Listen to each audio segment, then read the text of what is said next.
Good morning. It is 9:45 in the morning, Monday, start of a new work week for many of you. Just want to touch base with everybody.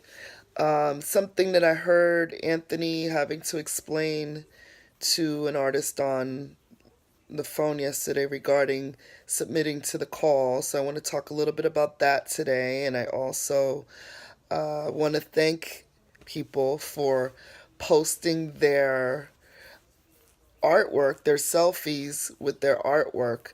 Um, it looks like Craig outdid everybody. I would love to see more people put their selfies with their art underneath the photo that says, "What are you collecting?" Because I want to know. Obviously, you see, artists do collect other artists' work, whether it's by trade or whether it's by outright purchases. You saw Anthony had a large group of sculptures that we have acquired either through trade or purchase. So, but I want to see more people, not just the artists, because obviously when artists get to do shows, sometimes what comes out of it is you get to trade with your favorite artist. So sometimes that's the case with this, but oftentimes, like Craig, myself, Anthony, we do purchase work, and I know plenty of artists. Like I said, Danny Simmons is an example of an artist that purchases work. He loves collecting artwork of emerging artists specifically, but he collects other people as well. And it's always cool to collect from friends, people, the artists that you respect. So I want to see some more. I want that particular, like I know you guys love the posts that I do with cats and food and babies and all that stuff. But I like to see when some of the more important stuff that I post gets shared and exposed to other individuals so they could be part of the conversation. So, thank you for participating. Let's keep it going. I think I shared one on the No More Starving Artists Foundation page. So, if you are a fan of that page, if you're not, please like that page. It will help artists in our community get some opportunities, but it's also about sharing information as well. So, but one of the things I wanted to talk about was um, the submissions for the call. Because I think that some artists, for the African diaspora specifically, a lot of times people ask what the theme is. Very seldom does ATB put out a call for themed shows. And what I mean by themed, for instance, the shows about butterflies or the shows about, very rarely. We have done them and we probably will do it in the past and go in the future, excuse me. But understand with the African Diaspora exhibition, this is about artists of African descent who is showing the type of work that they produce. It is not a show that showcases the Black experience necessarily. And what do I mean by that? For instance, I'm not going to go and tell someone of the Highwaymen to do a portrait of a Black person. That's not what they do. They do landscapes, right? So if someone comes to me, and I do get this, sometimes there are people who solely collect art made by people of African descent. Just like I know people who collect only art created by people from Haiti. I know people actually, Cheech Marin, who is also a painter. He primarily collects artwork created in the Chicano culture by Chicano people, in other words, Mexican people. So if he wants a sculpture created by someone of Mexican descent, that is a specific category. He doesn't necessarily want a sculpture of a Mexican person. He wants someone of Mexican descent who creates sculptures. and he might want a specific sculpture.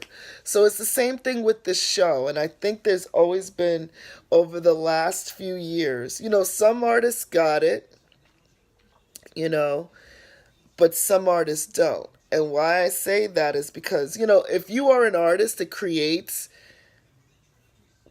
the black experience, that's fine. That's your motif, that's your themed idea.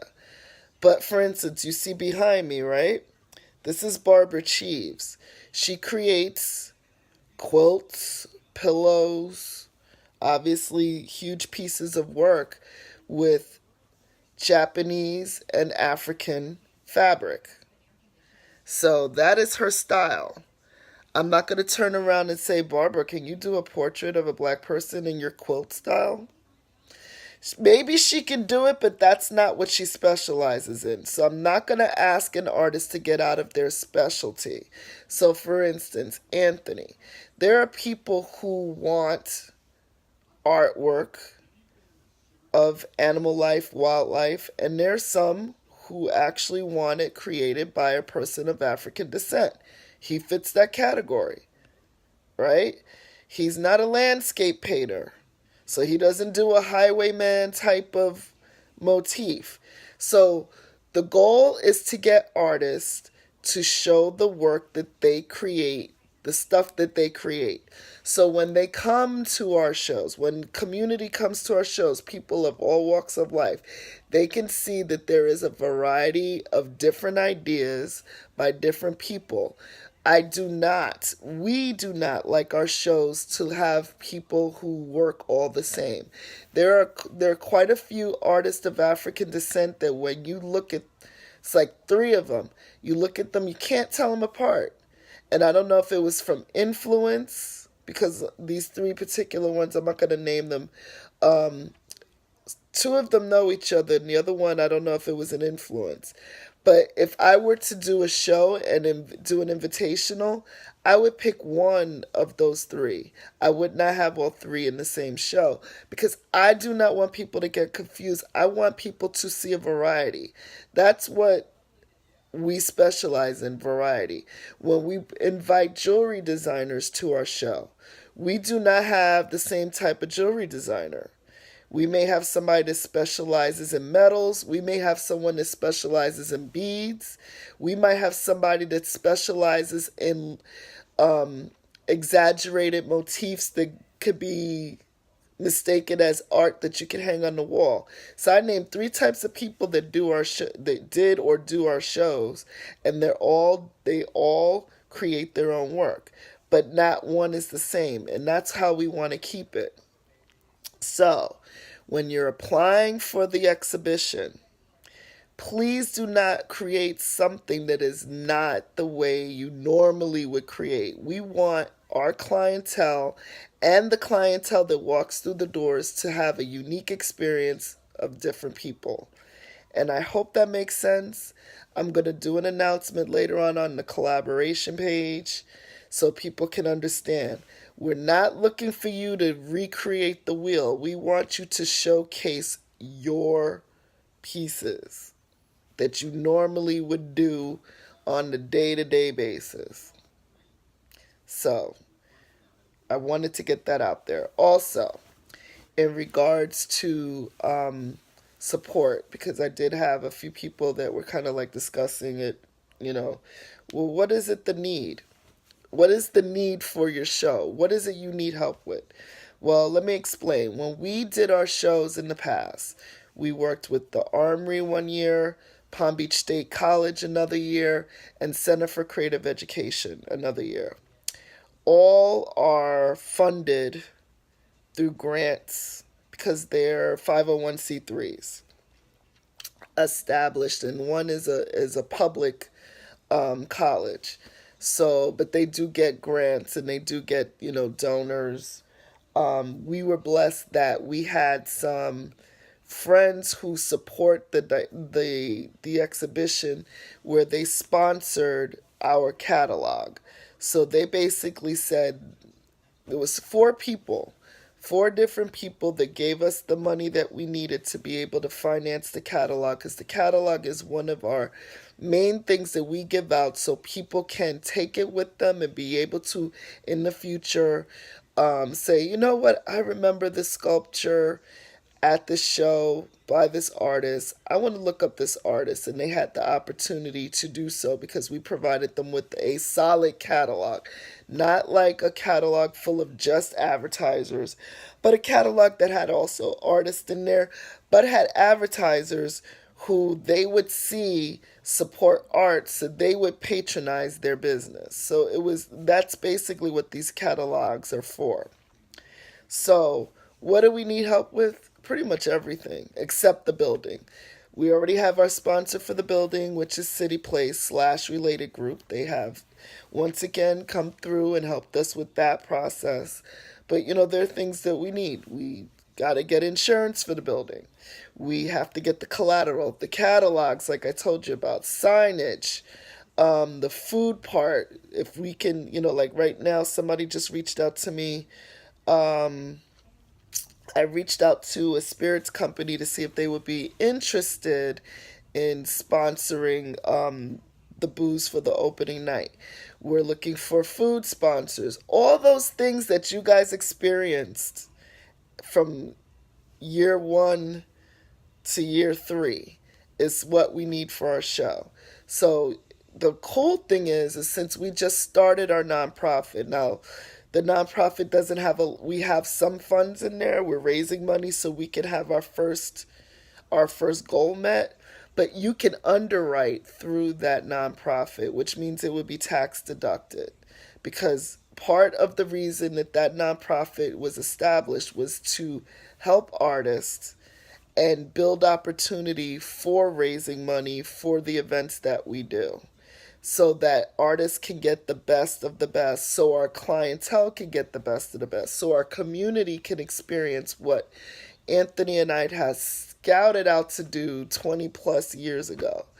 So I wanted to give that information out because some people were not quite sure. I'm going to be sending out an email, a couple of email blasts today. Today is a in-house work day. So you can get an idea of what our expectations are, what our needs are, and what's going to be going on. We have people who are submitting, so guys, please do not wait till the last minute to submit to the call. Deadline is July 30th. So I know July's like right around the corner, and many of us are going to be doing stuff during the 4th of July and all that stuff. Like I said, get it out there as soon as you can because it makes the difference in terms of getting it in. And it's a better opportunity for you guys to be selected because it is a selection process. There's a small fee. Going forward, we're going to have to do that because that's part of the journey of us artists. Sometimes, we're not going to charge you, like there's shows that charge you $400 and you don't even guarantee to be in the show. We'll never do that. $25 is fair because it helps with expenses towards things so that the nonprofit doesn't have to put so much into funding. So it's helping us with, things like I said, insurance for the building and all those things that people don't think about when they're hosting a show. People just think you go in there, you hang work, it's all cute and pretty, and that's the end of it. But that's not the case. There's a lot, on the legal side, things that you guys don't even consider to protect the artwork, to protect the patrons, to protect our, artists. All those things have to be done. And that's what the financing is for. I've heard, there are people that they charge so much money for stuff, and then you go there and you're like, what did my submission fee actually pay for? Did it garnish your pocket? As you notice, our shows, we've been able, especially like with Continuum, for instance, for the last 5 years. The first year we were able to do it for free. We had 100% participation from the Arts and Entertainment District for 2 years. But there were outside expenses that the DDA's funding did not cover. So we had to start charging because we still had to pay our judges. We still had to pay our jurors. We still had to come up with funding for awards. So all those things, like one of the things I did want to do for this diaspora was to have a prize money. We decided that right now that's not an option, but we're hoping for the fifth annual to consider it. It changes the momentum of the submissions as well. So unless we have an underwriter, and I'm putting it out there, if we have an underwriter that calls me up and says, "What do you need in terms of awards?" I'm gonna underwrite prize money for the artist. That can change the whole game. And that we will totally start it in the fourth year, but we're thinking about doing it in the fifth year just because we have so many great artists. It sounds so long-winded. Artists of African descent. I don't want to say black artists because that's not the case. And I explained it this way. If someone who was born in South Africa, who is blonde hair and blue eyes, they're African, they're of African descent. So it's not about black skin, it's about your heritage, your background, your historical factor. Here's Anthony walking, tippy-toeing in, who took a walk in that heat, and I was concerned about him because it was hot, and then it rained, and he's laughing. And I saw it, I'm thinking, damn, I'm glad I didn't go out there. But then I thought, once he comes back, the humidity's going to be worse. Am I right? He's wiping his face. So, yeah, we need to lose weight. I get it. But I think working out in the luxury of your AC works a lot better, which is what I did when he left. It's like, yeah. But going back to what I said about African descent versus black, this is not black only. This is of African descent. So those of you who have been fanatics about checking out your DNA and, doing Ancestry.com like I did, you may find out that you have family who comes from Jamaica and you didn't know it, or your family that comes from Zimbabwe, you didn't know it. So when in doubt, find out your lineage. I know there's a grandmother, a grandfather, a great-grandmother, a great-grandfather, a great-uncle who knows some kind of history that aligns you, that you would qualify.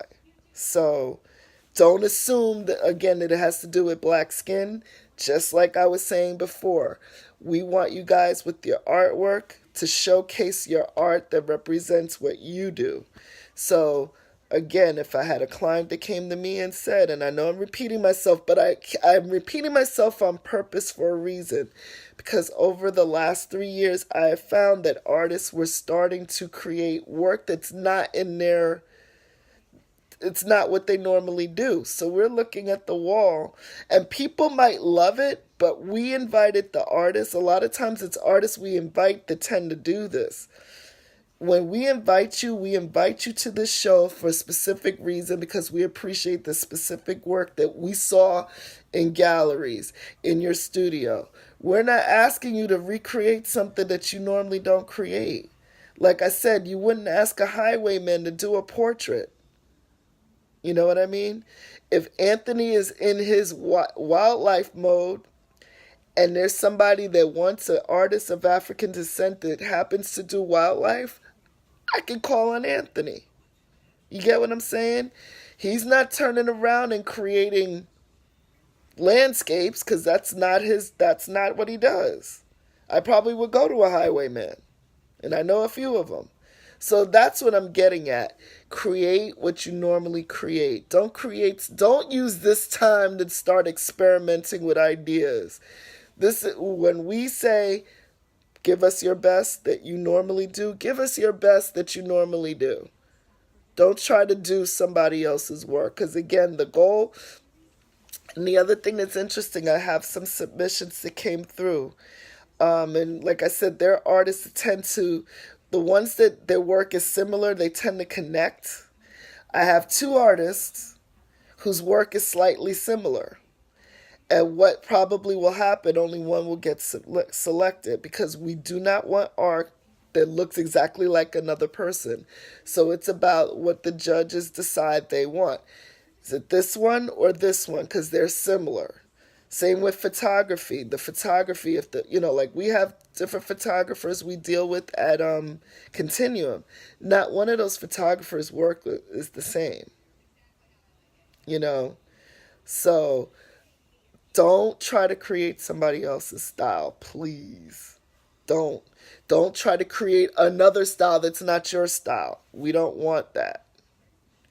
And there's been people like, well, I submitted like you asked and I didn't get chosen. Sometimes it's that we didn't recognize what you submitted. And we saw something that looked too close to someone else. So we selected this one over here. So don't try to reinvent the wheel, guys. Just don't. So how was breakfast, Anthony? He said, yay. So at least he had a decent breakfast in that humid walk. How about the mosquitoes? Are they biting? I don't know. They biting in here. One bit me. So that's what I wanted to say to you guys. It came up and it was on my mind, and I was about to type my to send out my email blast, and I said, you know what, I need to have this discussion with you guys, and I know it's early, so some of you probably won't see it till later, and yes, again, we are accepting people nationally, but the stipulation is you have to have somebody who will be a sponsor, in other words, be able to bring your work to the location and then pick it up and ship it back to you if it doesn't sell. That is not going to be our responsibility. We are not a gallery, and the space isn't a gallery. So we do not have the means to be able to hold your work. We do not have the means to secure your work, and the insurance situation doesn't start until the day of hanging, not prior to hanging. So that's why it has to be that way. So, and again, we had artists that did participate. They were not directly from Palm Beach County or Dade or Broward or Stewart or Palm Bay. They were like further out, and they had different ways of getting it here. Some made it a trip. They were like, you know what? Let's take a trip to Palm Beach County, and we're gonna deliver the work and spend the day there. So if you got to do that, some people have family here that's willing to deliver it. Some people have friends and collectors. I've heard stories, collectors that have delivered their favorite artist's work to locations. Make friends and do what you got to do, but we don't have the spot for you to just ship it to. So just keep that in mind. That's it. I'm getting off here, and then I'm going to start sending out those emails in a little bit. So talk to you soon. Bye.